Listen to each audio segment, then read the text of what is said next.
হযরত ওমর ইবনে খাত্তাব রাদিয়াল্লাহু তাআলা আনহু হুজুর আকরাম সাল্লাল্লাহু আলাইহি ওয়াসাল্লামকে জিজ্ঞেস করে, হুজুর ফতহে মুবিন কিভাবে হয়? নাকে খত দিয়া সমঝোতা করে সেখান থেকে আমরা আসছি। আল্লাহ দিকে ফতহে মুবিন, ওই জায়গায় আল্লাহ পাক ফতহে মুবিন ঘোষণা করেছেন। 6ষ্ঠ হিজরির পরে 8ম হিজরিতে মক্কা বিজয় হয়েছে। 2013 সালে শাপলা চত্বরে আল্লাহ রাব্বুল আলামিন ফতহে মুবিন ঘোষণা করেছেন। 2024 সেটা বাস্তবায়ন হয়েছে।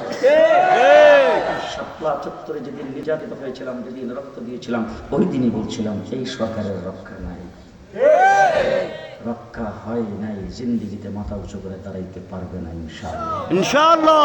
দেশ আমার, এই মাটি আমার। স্কুল কলেজ ইউনিভার্সিটির ছাত্রদের সাথে কাঁধে কাঁধ মিলে বাংলাদেশের কওমি দেওবন্দি মাদ্রাসা ছাত্ররা যেইভাবে রাস্তায় নেমেছেন, ৭৩ জন ছাত্র জীবন দিয়েছে, ট্রাফিকের কাজ আমার কওমি মাদ্রাসার ছাত্ররা স্কুল কলেজের ছাত্রদের সাথে করেছেন। আমরা কাঁধে কাঁধ মিলে আন্দোলনের ময়দানে ছিলাম, দেশ গঠনের ময়দানে আমরা থাকবো ইনশাআল্লাহ।